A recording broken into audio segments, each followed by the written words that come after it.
like this, man. He's like a butterfly flapping his wings deep down in the forest, man. It's gonna cause a tree fall like 5,000 miles away, man. Ain't nobody sees nobody. Man, it seems like you don't even know, man. It's like you're born into this world, man. And you got like that, man. The dust and wind, man. Or like the dang old candle, man. It don't matter, man. These old times.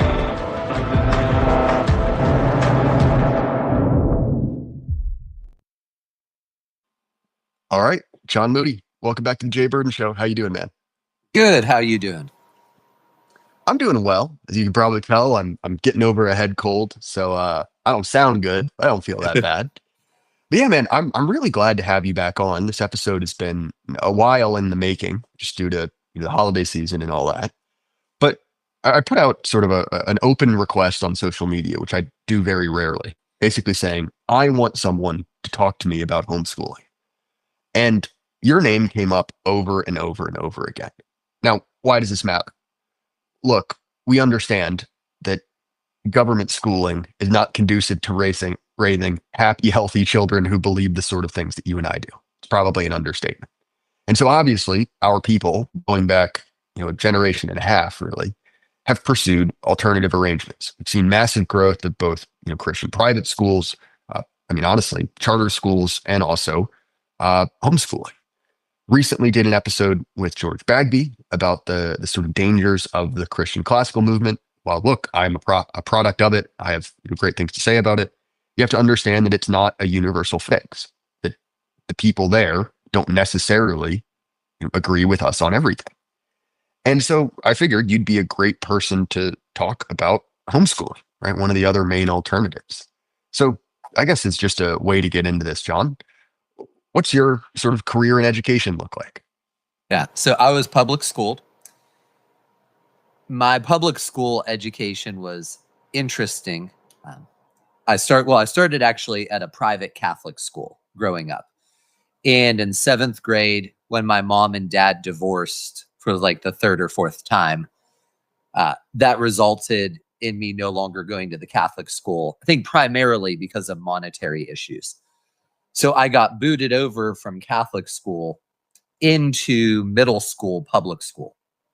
And that was like a shocking change for me at that age. And because, I'm going into a school where basically all the kids have been together since kindergarten. And me and my cousin had been moved over from private Catholic school to public school in middle school.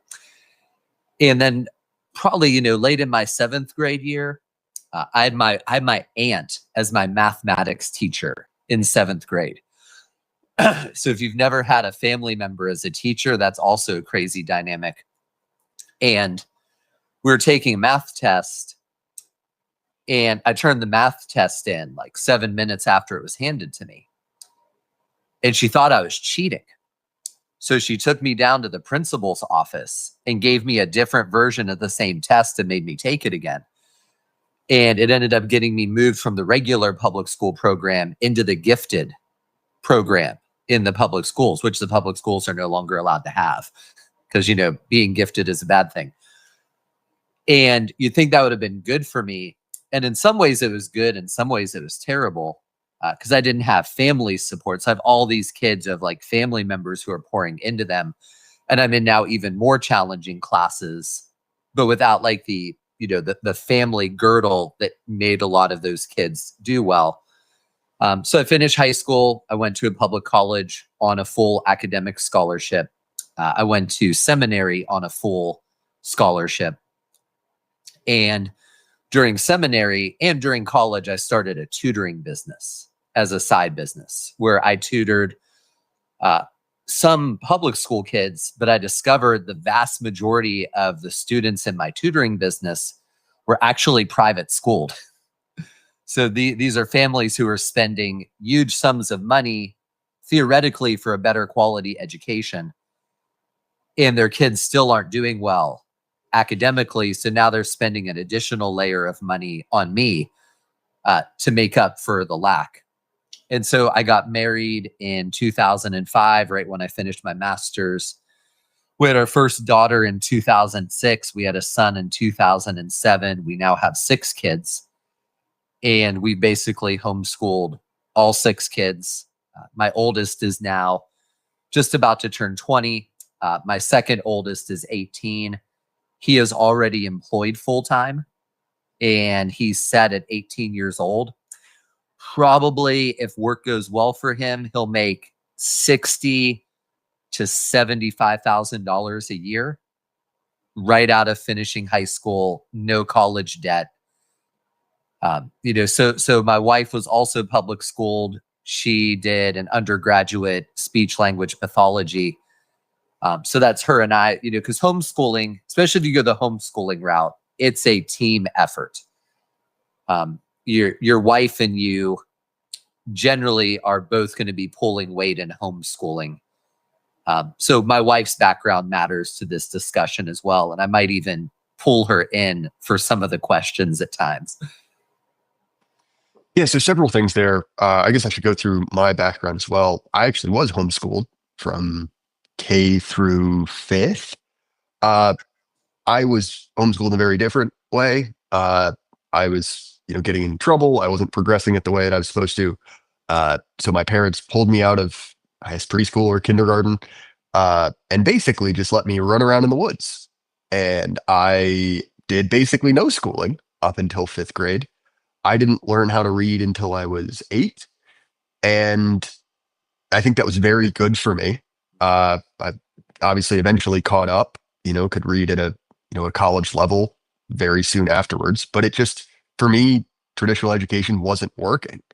And then, transferred to a classical Christian school, did well there, and ended up as sort of this, odd dissident I am now.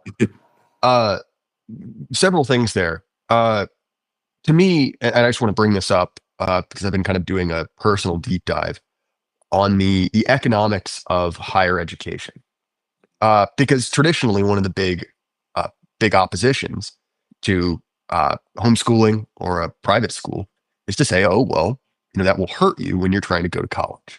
So several things. One, I went to college, I learned literally nothing. I basically halted my earning potential for 4 or 5 years, did really nothing of value. I mean, I had some positive social experiences, but it turns out you can get those elsewhere. And thankfully, because I did the classic community college 4-year degree, I didn't owe anything. Got enough scholarship to cover that, but basically put my life on hold for a long time for nothing. Okay, so we can look at it from that perspective. Is higher education worth it? But let's also look at the hard data on the actual economics of college right now. So it's really interesting. Bloomberg came out with this a few months ago. The earning potential for a high school graduate and a college graduate, for white men in particular, had reached 1-to-1 parity, which is wild. Effectively, there was no benefit for that, let alone what just came out today in Fortune. And when I mean today, I mean I read this article like 25 minutes ago.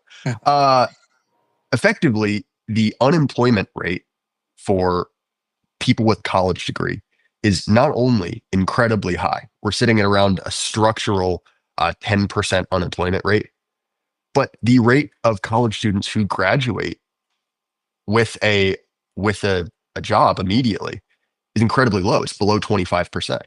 And so that economic argument rather, is much, much weaker than it historically has been.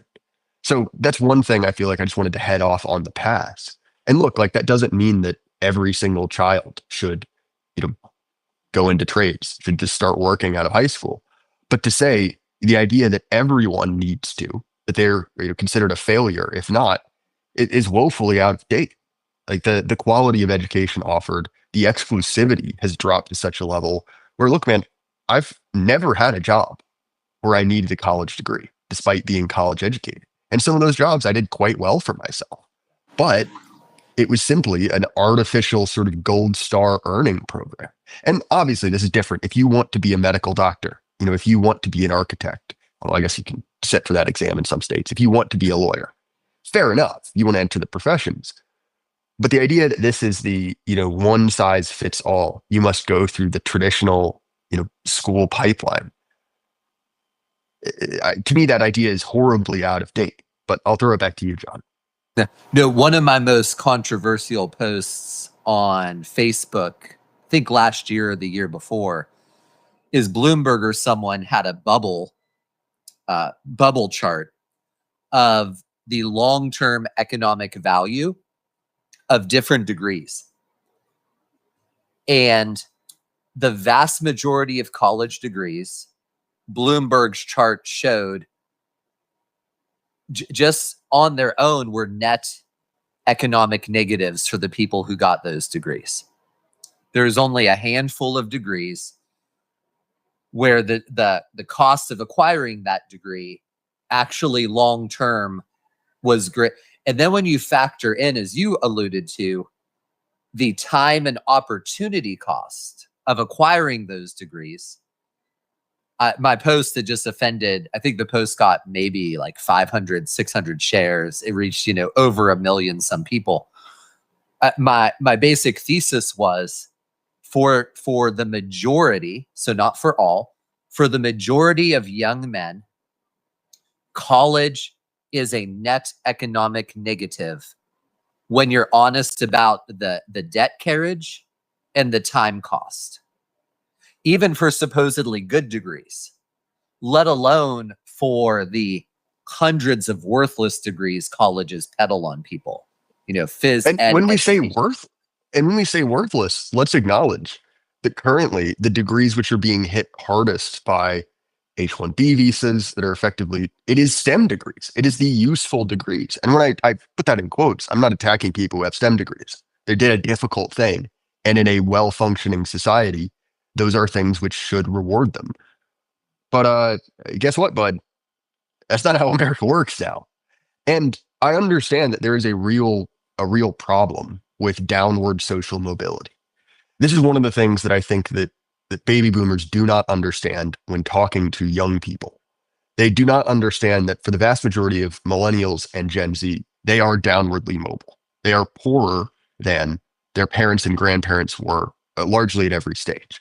And so I understand that there is a natural reticence to, going from being, the child of a professional who now works as a skilled tradesman, right? That feels like you're slipping down the economic ladder. And fair enough, man. I understand that. But at the same time, how much is that relative prestige worth to you? Because one, if you're a dissident, guess what? You're never going to earn it anyway. You already have opinions which preclude you from wide social, approbation.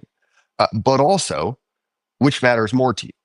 Passing through the genetic filter, basically saying like, I have enough resources, I've steady enough work to have a home, have a family, and get through this, or to be like one of the many people kind of stuck in, the corporate rat race who are desperately trying to conceive a child in their mid 40s, and they end up with a genetically scrambled, goblin child, to be blunt about it, because they've spent the vast majority of their lives, in an office setting.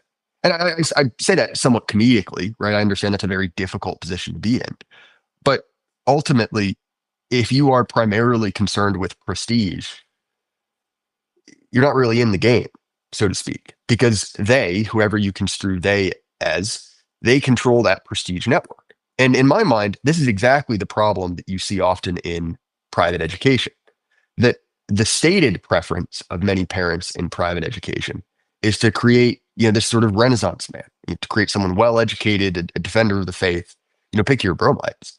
But the revealed preference, what they actually want, is a college prep school.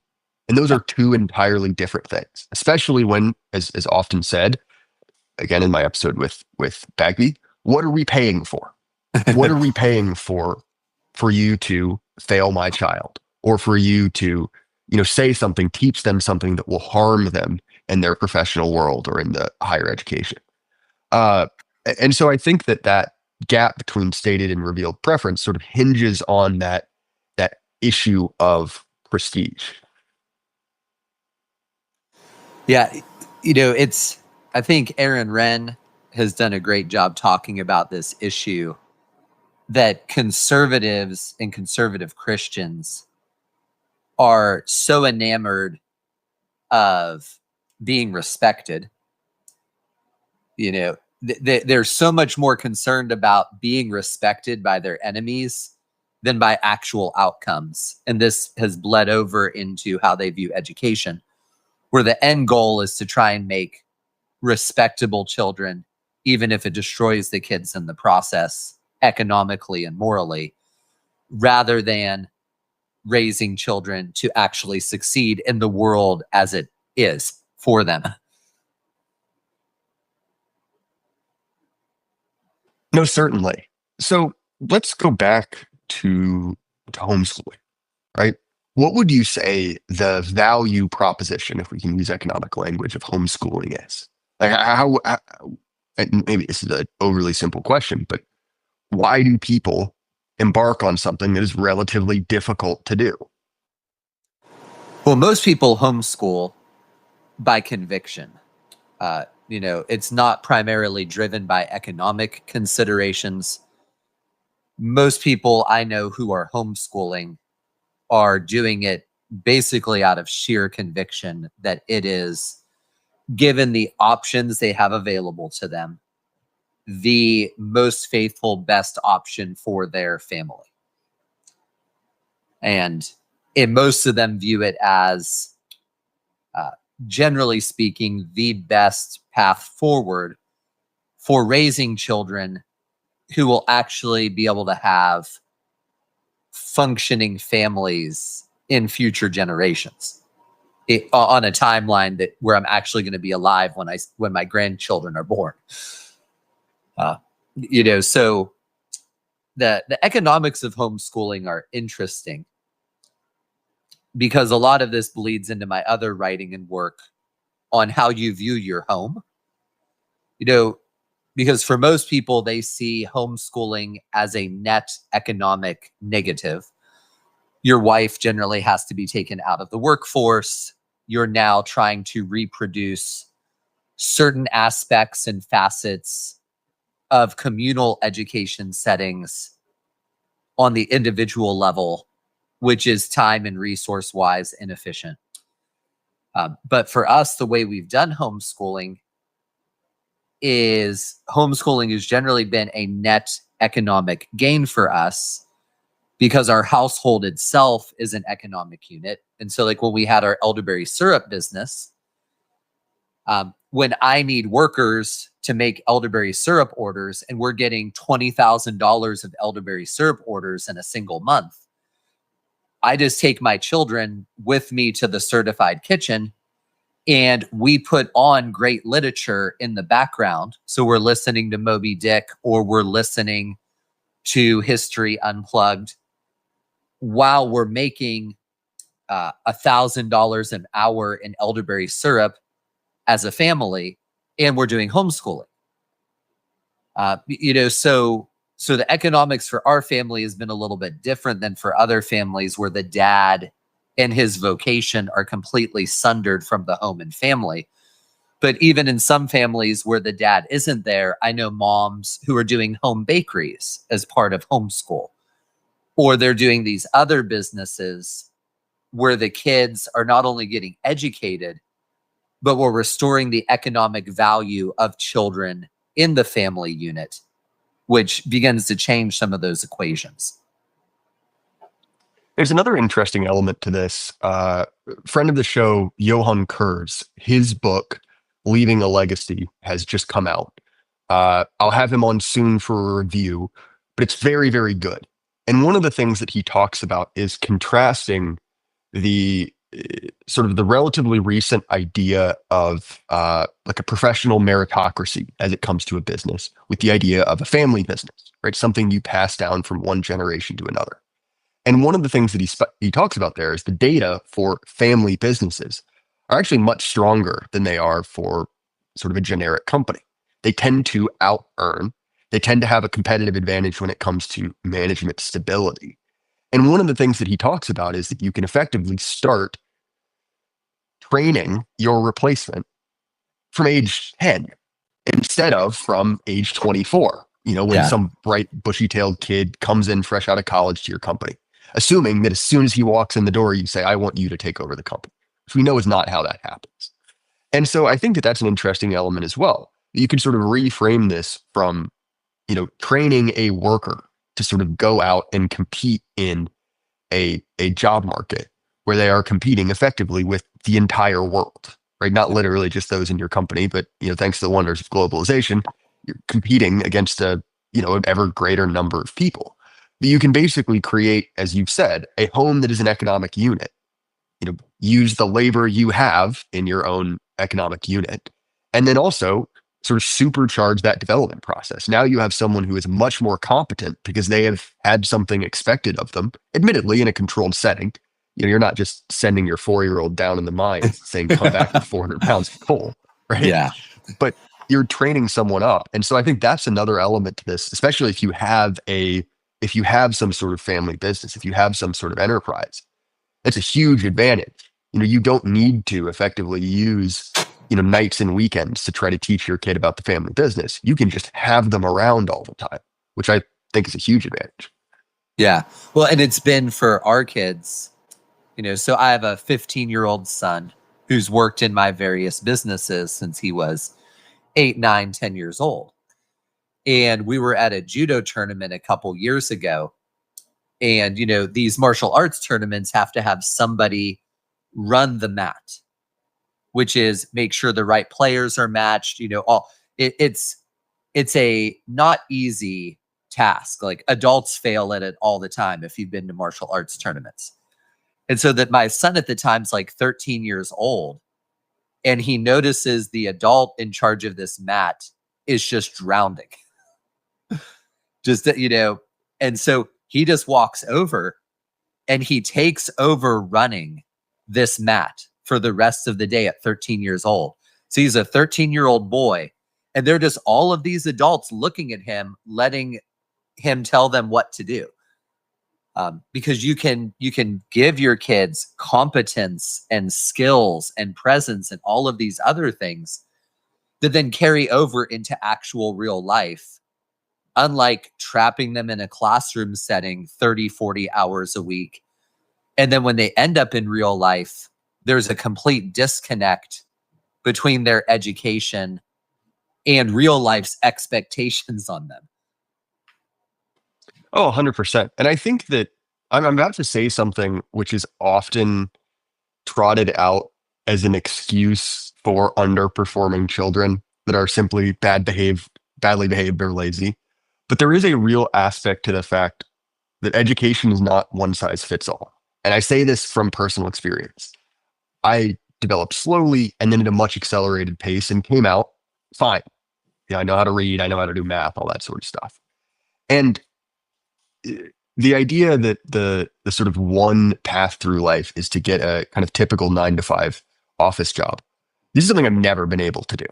And I say this as someone who's, worked in the trades, worked in a factory, had a collection of odd professional jobs that were not typical, the sort of jobs where you may, work 60 to 70 hours a week or 10, dependent. That's sort of highly variable.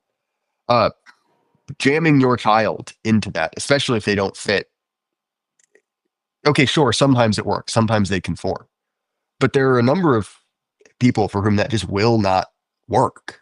And one of the things I notice with homeschooling, both from my own experience and as an outside observer, is that it gives you a certain level of freedom to sort of work with the child in that way. And I noticed this from even my other friends who were homeschooled. Again, many times they have certain eccentricities that would have been very difficult to manage in a public school. But they were able to sort of learn and work with those to a point where, yeah, sure, it might not be, the exact perfect preferential way to do it. Like, I noticed this actually with math. The way that I taught myself to do math is very, very different from the Common Core version of it. And so it's funny you bring this up, the experience of being accused of cheating. This happened to me all the time in math class because I taught myself how to do math. I have, a whole number of different things that intuitively made sense to me that no one ever told me to do. And to be honest, literally, there's nothing wrong with that. For the level of mathematics I do, which is the kind that any American adult does, which is very, very simple addition and subtraction, it works out fine. And so I don't know, I think that that's an interesting development as well, that there is an increased level of flexibility that that can be very advantageous. Now, obviously, there are downsides to that, but fundamentally, if you are the type of person who goes about homeschooling your children, you're relatively high agency anyway. You are doing something that is not the default and is difficult to do. So I'm curious, do you have any experience with that element of it, John? Well, that's part of the core of why we homeschool. I think we talked about this in a previous episode, where one of the marks of modernity is men farming out duties that were traditionally given to them to other people. So, historically speaking, who made sure young men had a vocation and the resources to pursue that vocation? It was their fathers. And sometimes that was the son working in the family business. Sometimes that was the father deciding to have the son work in Steve's business. But the father understood he had a specific duty to his sons to help them figure out vocationally what they needed to do with themselves in life. And now that duty first was passed off to guidance counselors in public schools. Dads were no longer by and large involved with, my dad would have never thought to tell me what I should do work-wise, because that's why I'm in public school. And that's what public school counselors are for. They are the ones we pay and farm out this duty to. And then they're who tell you, well, this is what degree you should pursue in college. And then when you're in college, the college guidance counselor tells you, well, this is what companies you should meet with at the job fair. And when you take on homeschooling, that duty comes back to you as a father and a mother, actually knowing your children and helping them figure out what are fitting and suitable vocations for them. Where this hits brass tacks for us is my 18-year-old son, when he was around 8 or 9 years old, was diagnosed with very severe dyslexia and a couple other learning disorders. He's a super bright kid. You don't want to get into a debate with him. His IQ is probably well above average, but he also had these learning disabilities, which sometimes go hand in hand, when you look at these things. So that meant he was totally unsuitable for a ton of traditional vocational paths and for certain types of education. He was heavily delayed in reading, even though now he reads at a high college level of reading and whatnot. So he has this very different growth curve. So as a dad, when he was 14 years old, he's also, I think, about 6'3" now and 200 pounds. Just strapping young gentleman. So he's very physically strong. I've had him in judo and jujitsu since he was 8 or 9 years old. And so I'm when he was 14, I started having him apprentice in fencing for a high-end fencing company. Because he could do school while fencing, because since he was so dyslexic, he did a lot of his school through listening rather than having to physically read. So you can work, you can do school.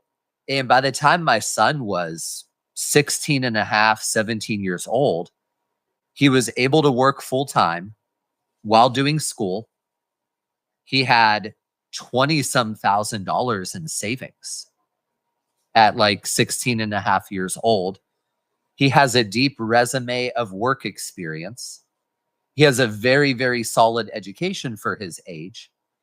And now, he just turned 18, and the company he works for is going to give him his own fencing crew, where he'll have, again, as I said earlier, probably he'll be able to make next year $60,000 to $85,000. He has no debt. He has $10,000, $15,000, $20,000 in savings. He has $30,000 or $40,000 in other assets, roughly, I believe, between his truck and other things, that you end up owning to do this business and whatnot. And he's 18.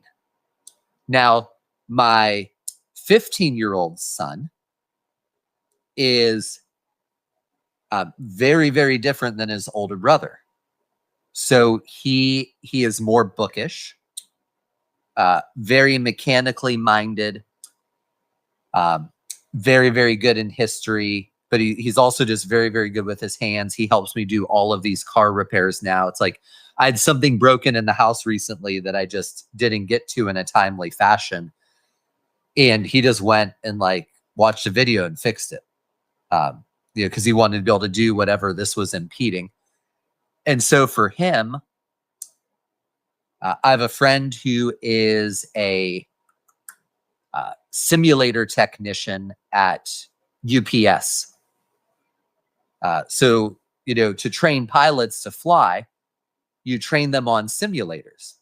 So one of my friends is the technician, part of the technician teams that maintains UPS's simulators. They have a couple simulator locations around the world, and one is just up the road from us. And man, these things are incredible.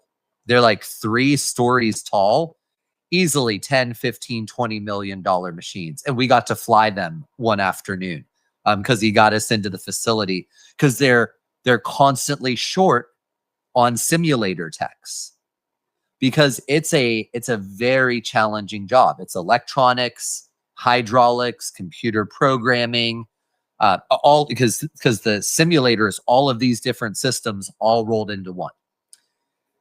And for my son, because of his mechanical proclivities, but also because he's strong in math and he's book smart, I'm like, that would be a great fitting life path for you. And so we tailor our education. We have like a base educational model where we use Charlotte Mason, especially when they're younger. But then once my kids begin to hit their early teens, it's my job as a father, with input from my wife, seeing what are their strengths, what are their weaknesses, what are their personality, and also them having worked alongside me in various businesses, or at times sending them to help somebody in their business, to then rearrange their education towards a specific end that's economically and otherwise good for them. So for my son Noah, he's now 15. He's going to start college probably next year through the dual enrollment program Kentucky allows, because to be a simulator tech at UPS, you only need a 2-year degree. And so we've sat down. This is something he has full input on. So it's not like this model. Some people say kind of like, you're just forcing your kids into these things. You force them to marry that person. Like, no, my children have agency in all of this, but my children also trust me because they know I want what's good for them. And so he's going to start college. When he turns 18, I'm friends with the owner of Maddox Industries, which is a very large company that has a location up in Cincinnati, Ohio. He might go do a 1-year internship for Maddox Industries because you can't start at UPS until you're a little older. And he has these options already laid out before him. And if somewhere along the way he decides, or we decides, no, these aren't great options, it's no harm, no foul, because the way we're educating him still has flexibility. But he's not just idling away these years, eventually wondering, maybe in my 20s, I'm going to finally know what I'm going to do with my life and how I'm going to support a family and take on a wife and, pay for things kids needs. Our education is deeply tied to helping our sons figure out vocation. And it's such a missing piece. Oh, and to that point, there have just been reams of paper wasted by kind of nominally conservative writers, talking about like why is the birth rate declining? Why aren't people settling down and marrying?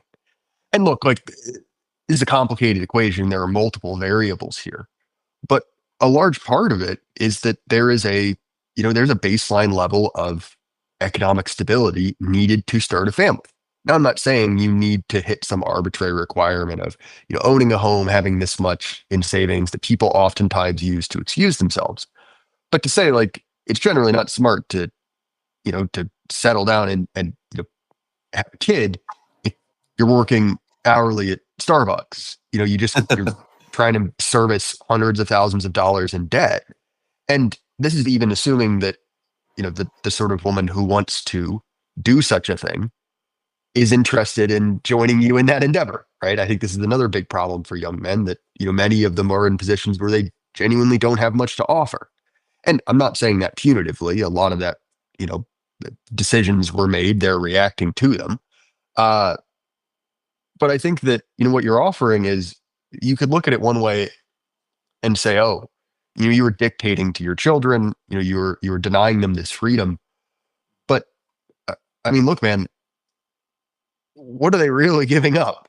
An absolutely horrible job market, which look, again, I know friends who've done very well in the professions who have beat the odds, but fundamentally, they are beating the odds. Most people do not.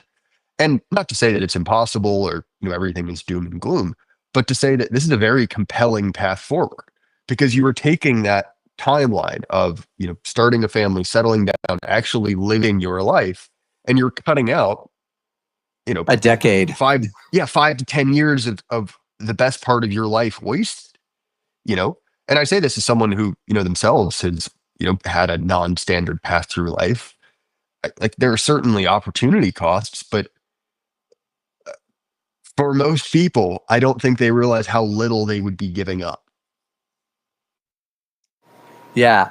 I went through college, and if I could have, almost everything I learned in college, I could have learned in 6 months outside of college. It's the same thing I learned in high school. My junior year of high school, I made deals with almost all of my teachers that if they would not make me go to class, I would win awards that would make them look good in the school district. And I almost never went to class my entire junior year of high school for this reason. I had all of these deals with teachers. Like, I will win the Ohio State science competition. Just do not make me sit through this class and learn something in 6 months that I could teach myself in 60 minutes if I wasn't surrounded by all of these knuckleheads who don't want to learn. So yeah, there's just, I never understood the argument that doing these things costs our children something. Because, a child who enters their early 20s with $50,000 to $100,000 of assets instead of $50,000 to $250,000 in debt, who has a deep base of skills, who knows how to think well,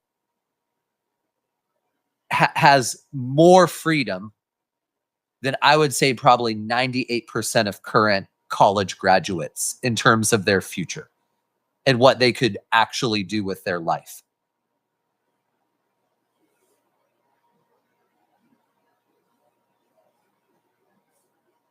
Sorry, on busted equipment, and so unmuting is more difficult. I think that there's another element to this as well, which bears discussion, which is that homeschooling allows you to be honest, to see what your kids are up to at a much closer level.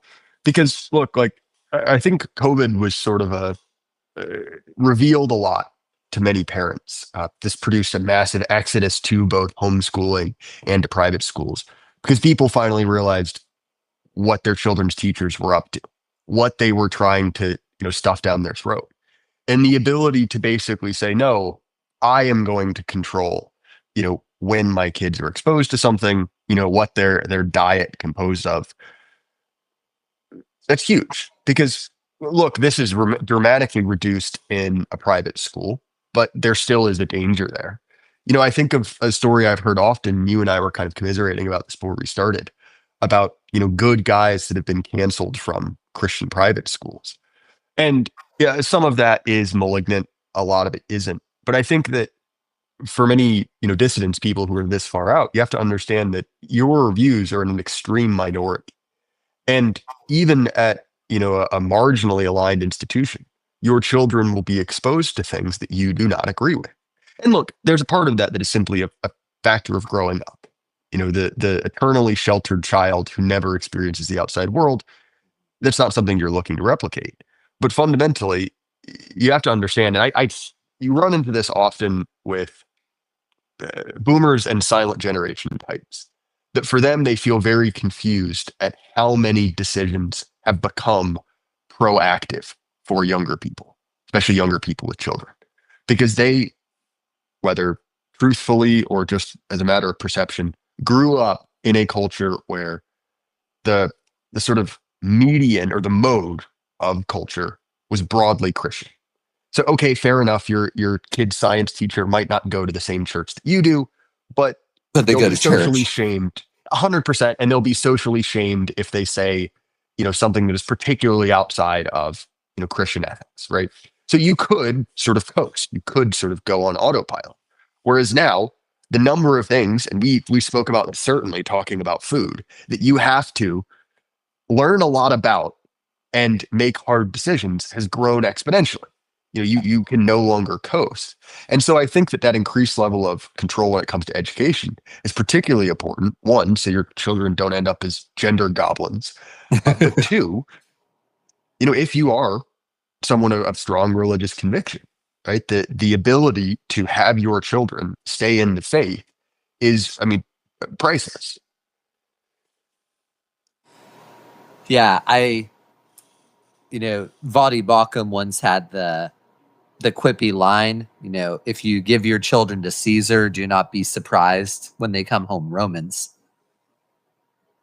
And I've never understood the antipathy people have towards how much who you let educate your children, and how you educate your children shapes who they're going to become as people. And so, and again, as you were pointing out, though, this doesn't mean we shelter our children. My children, I drag to conferences. I make be in public places. They work in my business in downtown Louisville, which means they interact with all sorts of people. They've read the Harry Potter books, which scares a lot of, but at the same time, when they're getting these experiences, and then the conversations around these experiences are really what determines if these experiences end up being positive formation or negative formation for them long term.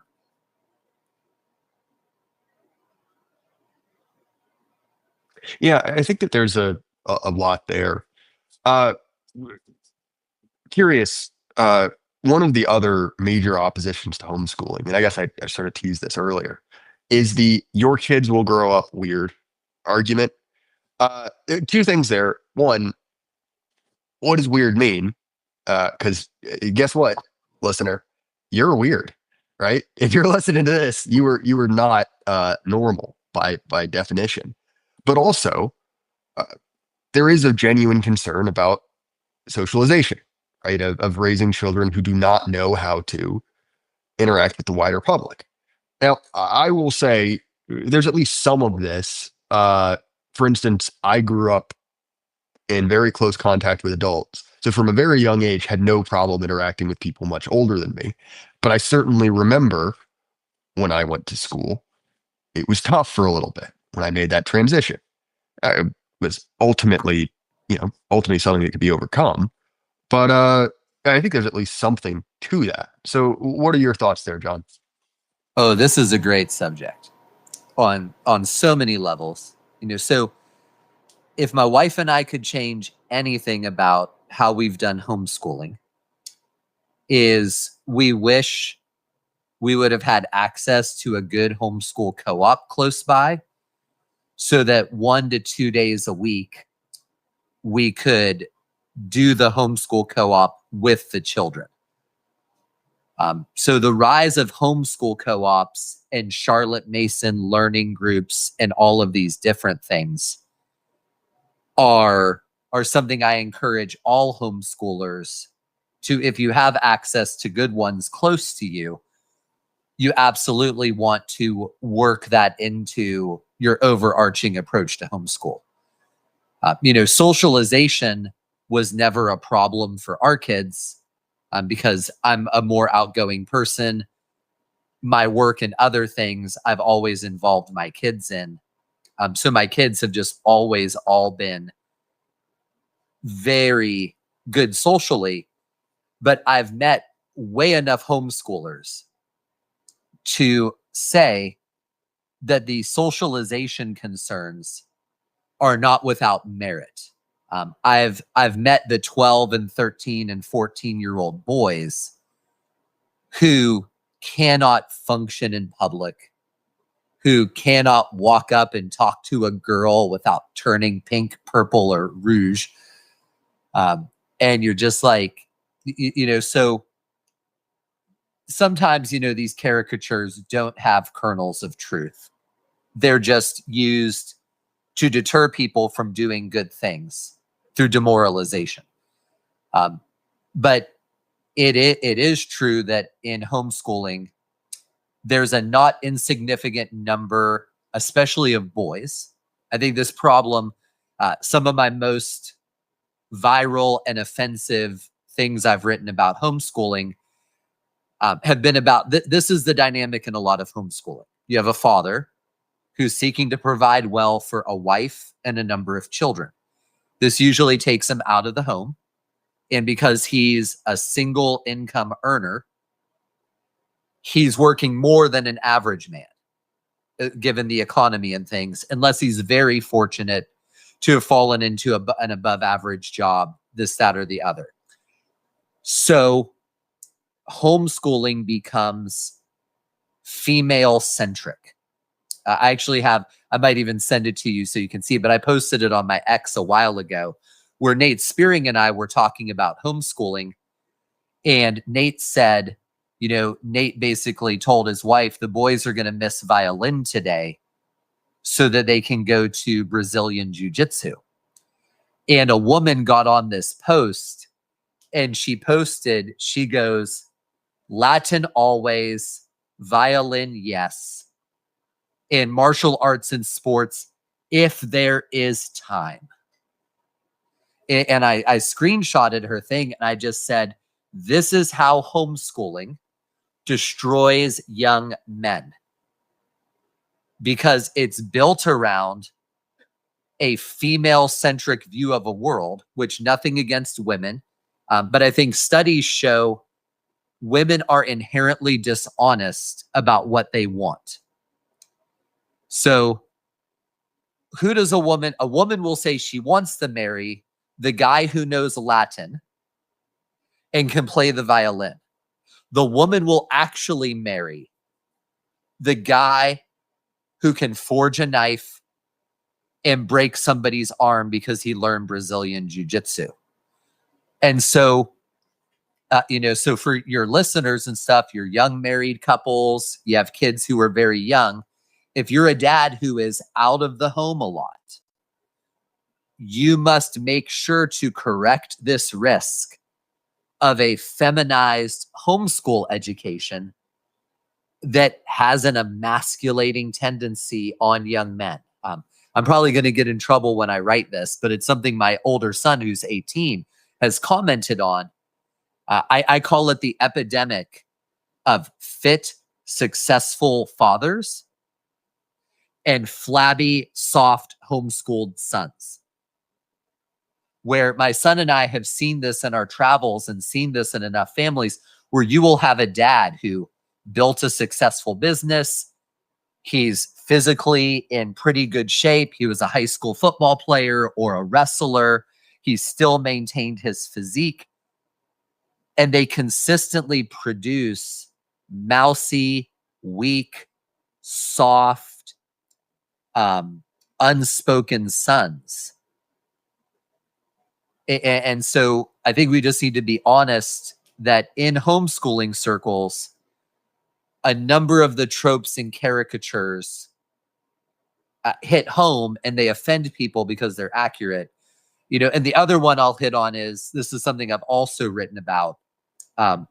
Some homeschooling families choose to be needlessly weird. And I'm not talking about more the dissident weirdness we have, that we believe there's only two genders. We really believe that the government should not be dictating the type of toilet we poop on and the type of light bulbs we have in our house. We don't really think half of the money that the government takes from us, which is already immoral, should be going to every other nation in the world. All of this kind of stuff. I'm talking about the too large a percentage of families who have so many weird convictions. We're the homeschooling family who are also the flat earthers, who are also that Saturday is the Sabbath and not Sunday. And it's almost like the mother and father are trying to purposely shipwreck any hope of their children even fitting into dissident society, let alone, the world at large. Oh, 100%. And there's a somewhat amusing short article, and the tone of it was very kind, but it was someone reminiscing on growing up as a homeschool kid. And he was basically saying, to describe to you the atmosphere of my homeschooling community, let me just remind you that I went to a homeschool book club where a girl dressed in Revolutionary War fashion introduced herself as sort of a libertine in a British accent. And that's a joke, right? He's that did happen, but he's sort of saying in a comedic setting. But there definitely is something to that. The degree one, it's important that, well, if your kids are weird, that's kind of your fault. To be brutally honest about it, if you are the one saying I am in charge of this, you are in charge of it, right? For both positive and negative ends. I think also there's been a rise of, and this happened after my time, of these sort of they call them hybrid academies or hybrid schools, where it's basically a 2 to 3 day in person, and then the rest will be administered by the parents at home. So that way, 2 days a week, your kid goes in, interacts with other people their age in a normal setting, and then the rest of it, you are in charge. I think that model has, and by and large, the people I know who send their children there have been very, very happy with it. I was actually just talking to one of my friends, or I guess one of my dad's friends who's become my friends, whose first son just, went to college, wants to be an engineer, is doing great, about exactly that kind of hybrid model. To your point about feminization, I noticed this as well with what I consider kind of the homeschooled mama's boy. And this is younger, but as someone who's taught Sunday school at church, interacting with a lot of upper elementary school kids, I definitely saw this archetype. The kid who is so unused to in any context being separated from his family that he breaks down like he is a third his age. And I feel terrible because it's well, I'm embarrassed for you. I can see that you are embarrassed by this, but I can't fix this for you. I'm in charge of you for 45 minutes once a week, and you're crying for 35 of those minutes. I got other things to do. But I think that is something that definitely can be managed. And, I've said before that my homeschooling was not a whole lot of schooling. I was just sort of at home. And my grandfather at the time was running a small business. And so he would just take me along, and I would, follow him on deliveries, go to the office with him, just kind of follow him around. And, being around adults in a work setting, even before I was really old enough to actually contribute, made me very comfortable talking to strangers, introducing myself, the kind of basic social stuff that, let's be honest, even many public school children do not know how to do. Again, there are ways around this. You just have to do them, to be brutally honest. Well, and we need to be very clear too, on the balance. Even a somewhat less ideally educated homeschool kid in our day and age is generally more socially pro-adjusted than the vast majority of kids coming out of public schools right now. I mean, public schools, as you've already pointed out, over the past decade. Have you met an iPad child before? Let alone, an iPad child all grown up. Yep. Yeah. And, and obviously, these are some of the benefits of homeschool. You can more rigorously control the amount and types of access to technology. Which is huge. Like, genuinely, I think that I was talking to, and I may have told you this anecdote before, but I in my previous having a real job career, there was a transition point where I had signed a contract with a new company, and I had basically 3 months where I couldn't get a full-time job, a contract, but I didn't have anything to do. And so I volunteered. Well, actually, I got a part-time job, I guess, not volunteered, as a substitute teacher at a Christian classical school. And one of the guys that I was talking to was, working as a gym teacher, kind of as a retirement, right? He was past his career, but just wanted to do something. And he had worked at, a number of extremely elite private schools, the sort of private schools that have, 50 kids in them that were established 200 years ago and serve the same families basically perpetually. And so he's had a lot of experience in that, in large public schools. So a pretty wide experience teaching over a long career, normally the children of the elite. And we were talking and I was like, oh, what are the things you can pick up on as a teacher? And there were two things. He said, one, within 20 minutes, I can tell first if a kid has a dad, which stands to reason, and two, if they have a phone, which I thought was interesting that he put both of those at, kind of equal levels. And obviously, as, technology proceeds apace, that becomes even more relevant. Yeah, so my wife, in talking with some other families, I guess in some public schools now, some kids, even in middle school and lower, will do all of school all day long on devices. And the negative ramifications of this, what's really ironic is you have people at Apple and these other companies who absolutely prohibit their children from having access to these devices until they're in their mid to late teens at the earliest. But then they are selling these things to everybody else. I always tell my kids, I always say, don't look at what people say, look at what people actually do. This is endemic in marriage advice. I wrote about this a number of months ago because my wife and I have been married 20 years. And I said, when you're looking for a couple to mentor you in marriage, do not listen to how they tell you to operate in marriage. Look at how they actually operate in marriage, because you have a bunch of men and women who operate very patriarchal, very hierarchical in marriage. But because of church and culture, they will sell you egalitarianism and other things.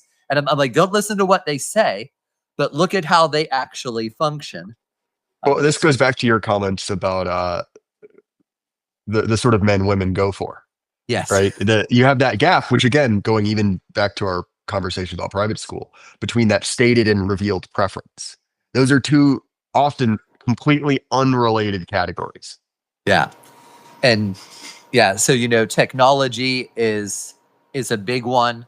And this is the other reason, the biggest reason we really would have loved to have more access to a 1.5 day a week type co-op is it's hard to do certain subjects homeschool wise without making them technology based if you have a large number of children, because I have a 20-year-old, an 18-year-old, a 15-year-old, a 13-year-old who has a couple learning disabilities, a 9-year-old and a 5-year-old. There's almost no subject we can group teach. My 15-year-old is on a trajectory to have to do calculus. My 9-year-old is in basic geometry, little kid geometry and stuff. So my wife doesn't have the bandwidth to individually teach 6 children, 6 different grade levels of every single subject. And so the easiest solution then becomes, well, using some of these really great online options. So there's so many great online options, either live courses kids can participate in, or courses you can buy like Shoreman Math and other things. But then the problem is you can end up becoming too tech heavy with how the kids are being educated at home, especially if they're needing to do higher level classes. Because as I said earlier, it's very hard to produce at the individual level every single higher level class. And, you know, I was a mathematics major. I wrote 2 college level trigonometry textbooks when I was in my second year of college, because I was that good at math. And so I do a lot of math education with my kids, but I can't work and provide for my family and also teach all 6 kids math, let alone teach them math, science, and other things. So ideal in our world, you have some of these filler things where you know who are teaching some of these raw academic subjects, you know the curriculum you're using and the worldview they're using to teach them. Or the other thing we've been doing to help with some of these subjects is, so for my son, Noah, and his science, there's another homeschool family who lives close to us who has a couple boys around his age. And so we're doing science all together. Just a few families are doing science that way. And so there's different ways to crack this nut. But you just have to be careful how and how much technology you become dependent on in doing your homeschool. Well, John, I think that's a good note to end it on. I think we've really poked at this from, you know, as many angles as we can in an hour. Where can people find you and your work? Yeah. So I'm on X under Resistance is Fertile, I think, or Resist is Fertile. I'm on Facebook under my name. Joel Salatin and I do a conference called Rogue Food. And we're going to be in South Dakota in February at the same week of the rodeo Black Hills. It's like one of the #1 rated indoor rodeos in America. So if you've never been to a rodeo and you've never been to a Rogue Food, we're going to go see Mount Rushmore, go to the rodeo, and have a little conference together. And I think I'm finally, because so many people have wanted it, I may finally start a Substack soon. Selfishly, I recommend that because pretty much that is where I do 99% of my nonfiction reading is on Substack. It's a great platform. Anyway, as far as my stuff, the Jay Burden Show, Apple, Spotify, YouTube, anywhere you listen to podcasts. This is what I do. If you want to support me, you can throw me a few bucks a month on Patreon, Substack, or Gumroad. Get the episodes early and ad-free, or you can head over to our sponsor, Axios Remote Fitness and Coaching. Again, John, I appreciate it. And to everyone at home, keep your head up. Life can't last forever. Good night.